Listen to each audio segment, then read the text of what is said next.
Nah, orang dewasa kan nggak perlu digituin lagi gitu kan.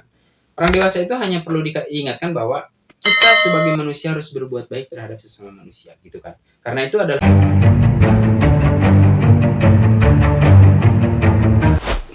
Assalamualaikum warahmatullahi wabarakatuh. Salam generasi baru. Seperti biasa, kayak agak miring sedikit ya. Nah, ini kebetulan ada Sal, jadi gue pakai Sal lagi teman-teman. Kali ini gue ingin ngebahas tentang apa ya? Bukan ngebahas ya, mencoba memperdalam atau katakanlah memperlebar definisi atau mungkin juga mendefinisikan sesuatu yang biasanya banyak orang baca begitu dan sudah dia hanya mengetahui itu gitu tanpa tanpa mencoba menarik komitmen moral atau tujuan lebih dalam lagi daripada sesuatu yang dia baca itu. Nah, di sini gue mendapatkan artikel berjudul amalan ringan berpahala besar. Ini pahala gitu teman-teman. Siapa yang nggak butuh duit ya kan? Kok duit sih? Maksudnya pahala seperti itu ya teman-teman. Nah, kali ini ada beberapa urutan ya di sini, termasuk juga ada hadis-hadisnya seperti itu teman-teman. Ini gua sebutin dulu ada berapa ya di sini. Ada sekitar 11 gitu ya, 11 kalimat yang disampaikannya, dan gue akan membaca satu per satu seperti itu. Kemudian gue akan mencoba mendefinisikannya lebih dalam lagi atau lebih jauh lagi lah bahasanya, terserah kalian menyimpulkannya seperti apa. Dan kalau misalnya ini lewat dari 15 menit gue masih belum selesai mencoba menguraikannya dan menjelaskannya, ya gue mungkin akan membuat kelanjutannya lagi gitu kan. Mungkin bisa 2 atau 3 episode seperti itu ya teman-teman. Nah, yang pertama kalimatnya di sini gini, siapa yang menempuh jalan untuk mencari ilmu, maka Allah akan mudahkan baginya jalan menuju surga. Seperti itu ya gitu kan. Hadis riwayat Muslim gitu kan. Jadi Rasulullah SAW bersabda seperti itu, begitulah ya kurang lebih. Kok kurang lebih ya? Ya kalau hadis riwayat Muslim ya berarti hadis kan seperti itu ya teman-teman. Nah, siapa yang menempuh jalan untuk mencari ilmu, maka Allah akan mudahkan baginya jalan menuju surga. Gua ulangi lagi ya seperti itu kalimatnya. Tadi gue udah sebut, sekarang gue sebut lagi. Maksudnya gini, kalau kita bicara ilmu, kalau tidak salah, gue pernah dengar sebuah kalimat bahwa al-ilmu nurun. Ilmu itu adalah cahaya. Allahu nurun. Allah adalah cahaya. Nah, berarti untuk memahami kalimat ini, kalau misalnya dari mencari ilmu sampai kepada surga, ini nggak sesederhana ini loh teman-teman. Ini cukup membutuhkan pemikiran yang cukup kuat gitu untuk bisa memahaminya gitu kan. Dari mencari ilmu kemudian ke surga. Kenapa begitu? Karena gini, banyak orang yang mencari ilmu kemudian setelah dia berilmu ya dia menjadi orang yang ibaratnya pamrih gitu kan. Dengan pengetahuannya dia bisa duitkan gitu kan. Terus kemudian dia dengan pengetahuannya juga dia bukan menjadi lebih baik, malah lebih buruk gitu. Secara kemanusiaannya maupun hubungan dia dengan Allah seperti itu. Ya mungkin bahasa familiarnya di kalangan agamawan yaitu hablum minallah hablum minannas gitu. Hablum minallah dan hablum minannasnya itu enggak membaik gitu kan. Banyak yang seperti itu. Sementara di sini Allah akan mudahkan baginya jalan menuju surga gitu kan. Berarti dengan ilmu ternyata tidak mudah juga kita untuk bisa menuju surga gitu loh. Dan kalau misalnya menuju surga ya tentu berarti kan kesananya bakal masuk surga gitu kan. Dan pada fakta lapangannya kan tidak seperti itu. Artinya di sini kembali lagi kepada cahaya itu tadi gitu kan. Kalau ilmu di sini kita definisikan cahaya sendiri itu adalah Allahu nurun gitu kan. Apakah begitu? Ya mungkin yang dimaksud itu ilmu adalah cahaya di mana seseorang diterangi dengan pengetahuannya, maka dia akan bisa memilah dan memilih, dia akan bisa membedakan mana salah dan benar, dan kemudian dia menjalankan semua itu sesuai apa yang telah dicontohkan oleh Rasulullah SAW gitu kan. Nah, tapi kan kalau misalnya apa perlu dengan ilmu juga untuk mencontoh Rasulullah? Ya kita kan beda gitu sekarang. Kita hanya dengar kisah-kisahnya aja gitu kan. Apakah hadis ini sahih ya? Jangan tanya gue gitu kan. Cuman gue ingin dari kalimat seperti ini gue ingin mencoba lebih luas lagi mendefinisikannya kan. Itu aja sih sebenarnya gue itu nggak lebih daripada itu gitu kan. Bisa dibilang mungkin gue menjadi orang yang so tahu menafsirkan. Enggak, di sini gue bukan menafsirkan. Coba aja untuk bukan menafsirkan. Maksud gue untuk ngajak teman-teman semua berpikir, bener nggak kira-kira begitu? Karena apa? Karena banyak orang berilmu tapi perilakunya tetap lebih buruk daripada orang bodoh gitu. Kan ini persoalannya gitu kan. Nah, jadi orang yang mencari ilmu itu mungkin adalah orang yang kembali ke ilmu cahaya, itu adalah orang-orang yang mencari jalan cahaya, jalan Allah seperti itu gitu loh. Jadi ilmunya di sini gitu kan. Maksud gua begitu. Nah, kalau misalnya tulisannya seperti apa nih tulisan Arabnya? Karena kan Arab itu katanya ada manteknya, ada nahwunya apa segala macam. Lu tanya deh sama ahli hadis. Cuman kalau arti daripada kalimat itu sama kayak gini, bahwa mencari ilmu maka Allah akan mudahkan baginya jalan menuju surga gitu kan. Ya tetap aja ilmu berarti al ilmu nurun lagi, kalau gua pribadi kan seperti gitu gua. Seperti itu gitu teman-teman. Jadi kalau memang bukan artinya apakah Allah dengan kepada orang yang mencari ilmu itu akan menyulitkan jalannya, enggak gitu kan. Kan setiap jalan juga ada ujian-ujiannya gitu kan, dan setiap ujian juga Allah udah ngasih porsi-porsinya kok, nggak pernah melebihi dari batas kemampuannya. Batas kemampuan di sini tuh baik kemampuan mengingat, baik kemampuan dia di dalam berpengetahuan dan lain sebagainya, seperti itu gitu teman-teman. Bukan artinya otot doang gitu loh, kayak gitu. Nah, makanya kalau misalnya kalimat seperti ini, gue berpikir bahwa mungkin yang dimaksud mencari ilmu di sini tuh adalah mencari kebenaran, mencari jalan Allah gitu. Mencari Allah lah kalau bahasa ininya gitu kan. Maka Allah akan mudahkan jalannya untuk menuju surga gitu kan. Kenapa Allah mudahkan jalannya untuk menuju surga gitu? Artinya Allah akan melindungi dan menjaga dia gitu kan, selama dalam proses dia mencari Allah. Seperti itu kalau menurut gua gitu kan. Toh juga banyak orang yang sudah berpengetahuan cukup tinggi, sering kok mereka bilang bahwa ya gue sih nggak peduli gitu masuk surga atau neraka, katanya gitu kan. Bukan artinya mampu menahan neraka kalau kata Abu Nawas gitu kan. Dia nggak sanggup menahan panasnya api neraka kan seperti itu. Nah, orang ini bukan artinya dia mampu menahan panas api neraka, bukan. Yang dia maksud katakan begitu tuh bahwa selama ada di dalam ridhonya Allah, berarti selama ada dalam lindungannya Allah, maka dimanapun dia nggak ada kekhawatiran kan, seperti itu gitu loh. Jadi orang yang menuju surga itu adalah orang yang berjalan di jalan Allah gitu loh. Mencari ilmu di jalan Allah, ya jelas di jalan Allah gitu kan. Tapi kalau misalnya mencari ilmu ibaratnya kan, dengan niat apa dulu? Nah, ini juga udah lain lagi ceritanya gitu kan. Mungkin maksudnya kalimat ini menempuh jalan untuk mencari ilmu gitu. Menempuh suatu jalan gitu untuk mencari ilmu. Ilmu apa dulu? Itu juga kita harus paham kan. Terus kemudian setelah mendapatkan ilmu, kita harus benar-benar gitu loh mengimplementasikannya di dalam kehidupan. Kan seperti itu. Jangan ibaratnya niatnya awalnya bagus tuh. Setelah dapat lain lagi tuh ceritanya.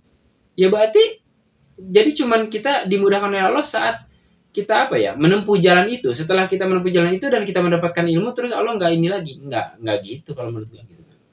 Lagi pula ada lagi kan kalau nggak salah hadis yang mengatakan bahwa tuntutlah ilmu sampai kalian lahat, kalau nggak salah begitulah. Berarti orang itu memang selamanya harus terus-terusan mencari ilmu gitu kan. Pantesan aja ada juga hadis dalil gitu yang mengatakan bahwa tolabul ilmi faridotun gitulah ya, sampai selesai gitu kan. Sesungguhnya tolab ilmu itu adalah wajib apa gimana gitu. Intinya seperti itu, bahwa ya kita diwajibkan oleh Allah untuk terus menuntut ilmu gitu. Gitu ya teman-teman. Jadi jangan kita membaca artikel ini terus kemudian kita telan mentah-mentah.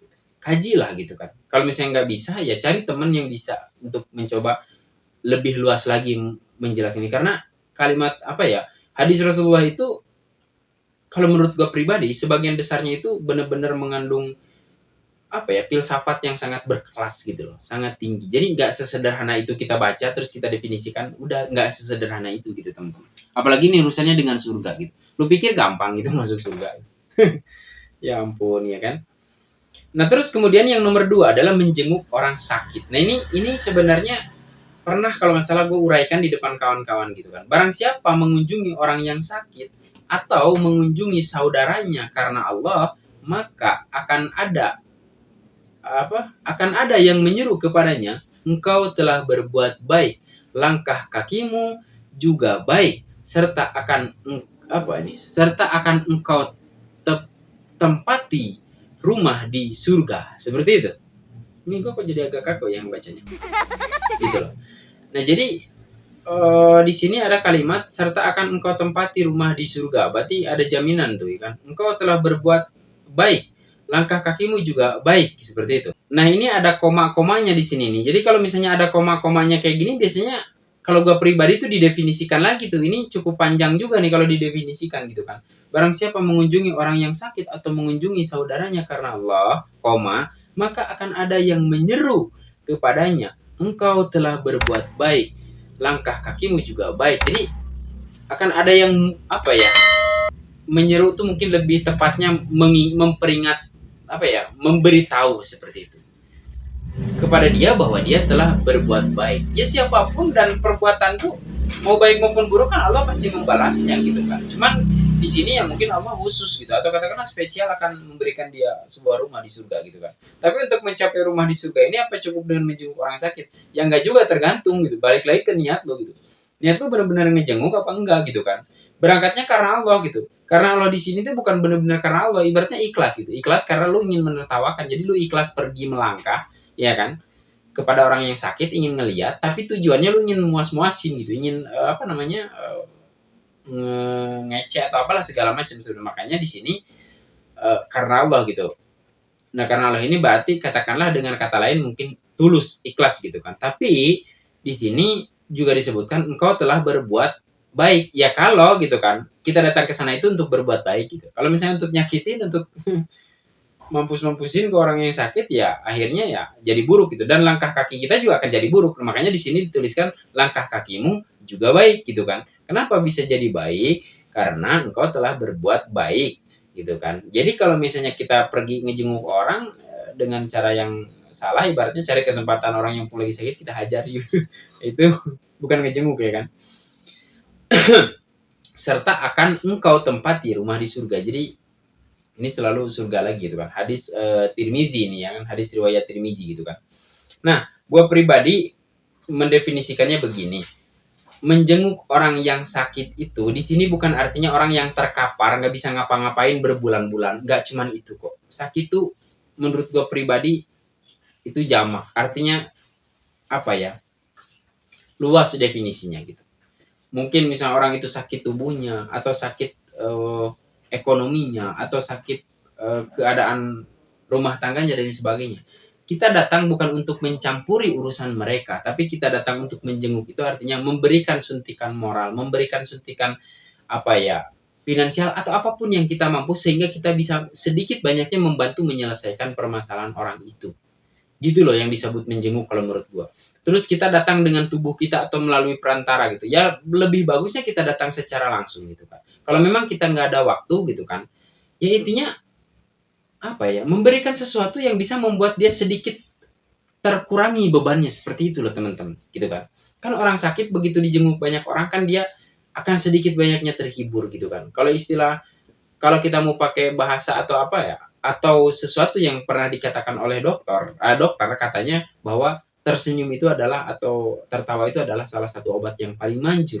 Nah dengan banyaknya orang yang menjenguk, ya mungkin dia bisa tersenyum atau tertawa. Nah, seperti itu gitu ya. Sehingga ya sedikit banyaknya sakitnya akan terobati gitu kan, dan ya mudah-mudahan bisa sembuh gitu kan.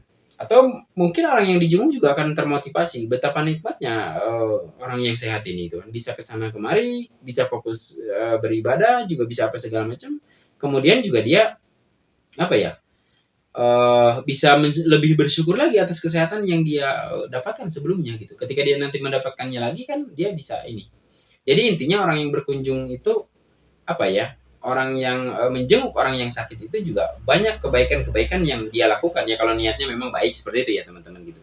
Nah jadi yang dimaksud di sini apa namanya ya, akan menempati surga itu karena akan mendapatkan satu kenikmatan gitu kan. Kenikmatan apa? Ya eratnya suatu hubungan. Kita juga akan diakui bahwa kita adalah orang yang perhatian terhadap sesama. Cuman jangan hanya kepada orang yang sakit di sini tuh orang yang terkapar tidak bisa berbuat apa-apa, atau katakanlah kalau di dalam bahasa warga 62 itu kena teluh atau kena santet gitu kan. Apaan sih? Jadi nggak jelas gue. Ya gitulah kurang lebih. Tapi sakit di sini banyak hal gitu teman-teman gitu kan. Sakit ya seperti yang gue uraikan tadi itu, seperti itu gitu ya. Terus kemudian di sini ada kalimat juga engkau telah berbuat baik. Nah, kan memberi sesuatu, mengurangi beban orang dengan pemberian kita itu tuh juga perbuatan baik gitu kan. Terus kemudian langkah kakimu juga baik gitu. Nah, artinya di sini langkah kakimu juga baik, artinya kita datang dengan sopan santun mungkin, dengan sikap yang baik gitu kan. Tidak menunjukkan bahwa nih kayak gue dong sehat gitu kan. Gue jadi bisa jenguk lu yang sakit, terus yang sakit ntar bilang, ya kan gue juga lu bisa ngejenguk gue ke sini gitu kan dengan menunjukkan kesehatan lo karena gue sakit. Kalau gue nggak sakit lu nggak akan datang dan kita nggak akan ketemu gitu. Akhirnya nggak kelar-kelar. Intinya seperti itu gitu kan ya. Dan orang-orang yang demikian, yang begitu tulus ikhlas, selalu memberikan kunjungan-kunjungan dan jengukan-jengukan kepada orang-orang yang sakit, maupun itu sakit hati, ibaratnya sakit apapun itu, dengan memberikan nasihat-nasihat, suntikan moral, dukungan, terus kemudian moral atau moral sih, finansial atau apapun lah intinya itu, maka orang-orang seperti itu dia akan akan menempati salah satu rumah di surga gitu. Jadi nanti tapi lu jangan bayangin bahwa di surga di surga itu nanti banyak rumah seperti itu. Jangan begitu. Pokoknya lu bakal nempatin. Nah, makanya kalau bisa lu gini aja deh. Kalau bisa lu jangan mikirin itunya. Lu berbuat aja dengan ikhlas lah. Itu kalau menurut gua gitu kan. Ini tuh ibaratnya kalau misalnya ada kalimat di ujung-ujungnya menuju surga pahala kayak seperti itu. Ini tuh bukannya gua ngelepehin atau menyepelekan, bukannya. Kalimat ini tuh akhir kalimat ini tuh kayak macam anak TK gitu kan, suruh rajin sekolah gitu kan, nanti dibelikan sepeda seperti itu gitu kan. Nah, orang dewasa kan nggak perlu digituin lagi gitu kan. Orang dewasa itu hanya perlu diingatkan bahwa kita sebagai manusia harus berbuat baik terhadap sesama manusia gitu kan. Karena itu adalah salah satu bentuknya atas sebuah pengabdian kepada Yang Maha Kuasa gitu kan. Karena itu juga salah satu bentuk kedewasaan dirimu. Karena itu juga adalah salah satu bentuk bahwa engkau peduli terhadap dirimu gitu kan. Bukan peduli terhadap orang lain gitu kan. Kenapa? Karena peduli terhadap orang lain, lingkungan dan keadaan itu adalah bentuk paling nyata peduli terhadap diri sendiri kan seperti itu. Nah, jadi kalau orang dewasa itu harus sudah seperti itu pembelajarannya. Kalau masih kayak gini, kamu gini-gini, pahalanya besar surga. Udah menurut gua lu badan doang gede, umur doang tua gitu kan. Tapi lu masih TK pikirannya tuh. Jadi gitu ya teman-teman. Jadi lakukan saja gitu kan dengan ikhlas, dengan tulus, dengan niat baik seperti itu. Karena di sini pun niat baik kan seperti itu ya. Melangkah juga dengan cara yang baik. Artinya melakukannya dengan cara yang baik. Jangan ibaratnya niatnya baik, melakukannya dengan cara yang salah seperti itu ya teman-teman. Karena seperti negara kita ibaratnya sekarang kan ini lagi sakit katakanlah begitu ya. Terus kemudian ada negara lain datang ke sini menjenguk ibaratnya dengan cara meminjamkan uang, segala macam kan kayak gitu ya. Terus ternyata mereka niatnya tidak baik gitu kan, dan langkahnya juga tidak baik. Langkahnya yang tidak baik ibaratnya nolongnya bener gitu kan, meminjamkan uang gitu, tapi dengan menuntut jaminan yang sangat tidak masuk akal gitu, atau katakanlah yang sangat merugikan bangsa yang dipinjeminnya, ya itu berarti sudah langkah kakinya sudah tidak baik gitu. Caranya atau perilakunya sudah tidak baik, berarti kan seperti itu, memanfaatkan keadaan seseorang kan seperti itu ya. Jadi definisinya masih luas lagi gitu kan. Ini tuh baru secuil doang gue mendefinisikan ini. Nah, buat teman-teman semua bahwa melihat kalimat atau artikel semacam ini jangan lu baca, lu telan gitu aja. Terus lu artikan kepada satu jalur, enggak loh. Hadis Rasulullah itu bisa didefinisikan, mungkin satu hadis aja bisa satu buku kok gitu kan. Kan kayak gitu ya teman-teman gitu kan. Oke, di sini memang gue dari awal juga ingin mengajak teman-teman generasi baru untuk kita lebih senang berpikir gitu kan, karena itu akan melatih pikiran kita menjadi pribadi yang berpemikiran kritis, dan pikiran kritis itu manfaatnya cukup baik untuk kita semua ya. Ini masih ada 3, 4, 5 sampai 11, ini masih cukup ya. Maksudnya masih banyak banget, dan gue mungkin akan menyambung videonya lain kali. Terima kasih sudah menyimak, semoga bermanfaat. Wassalamualaikum warahmatullahi wabarakatuh.